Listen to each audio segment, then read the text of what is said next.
Zaher used to work in the industry. What did you do with meat that was past its best before date? He gears up to give us a demo. Something like this, they would take, they dip it in blood, just dabble it a little bit. Yeah, so just dabble it like that. And then as you can see, it looks a lot redder. That's what you would do? You would take the brown meat and turn it red? Yeah, so we would turn it red. And then if like, again, we do it as many times as possible, we just keep flipping it.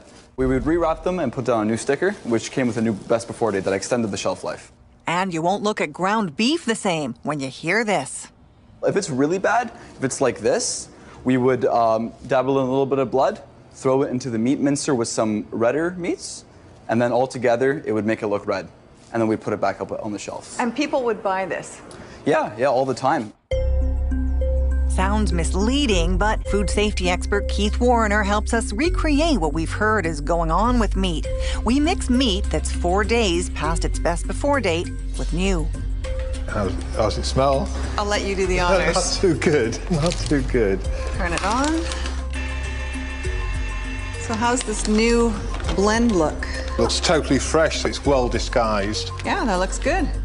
But could it be bad for you? We send it off for testing. I'm curious how it tested. So what we found was the meat was absolutely loaded with bacteria after only 1 day. It was loaded with these type of bacteria called Enterobacteriaceae.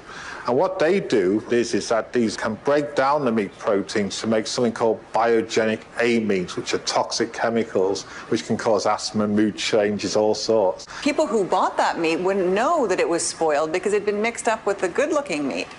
Exactly, it was deception at its worst, isn't it? Totally unethical.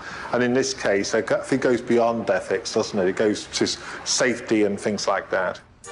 Zaher has experience working in the grocery biz. Like others we hear from, he says mixing old meat with new happened all the time. Who told you to do this? So the butcher and my supervisor, or a lot of times he'd bring it in for me. He'd bring in like a stack of like meats that were brown, slam them on the table and be like, Zaher, unwrap these and relabel them and stack them back up on the shelves. So what advice does he wish he could have given his customers? Don't buy from the front of the shelves. Reach on behind, grab this stuff in the back. That stuff is usually a little newer. There's a secret reason some stores are adding sauces and spices to meats.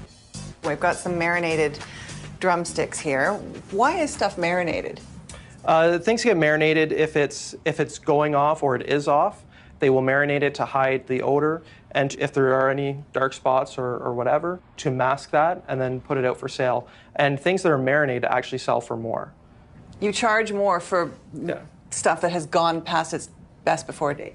Yes, it was referred to as value added. So because you're adding something to it, it increases the price. So in our store, things like steaks, strip loin steaks, they were going off, they were expired essentially, would be coated in some sort of barbecue marinade or cracked pepper, something with a really strong odor to hide the rotten smell. What was the reason given for doing this? It's all about profit and money, and the health of the consumer is not really a concern, it's how much money I can make. With almost 10 years experience in the biz, this insider's got a tip for the next time you're out shopping for meat. I would not buy pre-marinated meat or pre-spiced meat in grocery stores because you don't know what has happened to it. It could also be expired product. Misleading people about best before dates is illegal. There are industry standards for best before dates. Stores are supposed to self-police, so there's no way of knowing how widespread these practices are.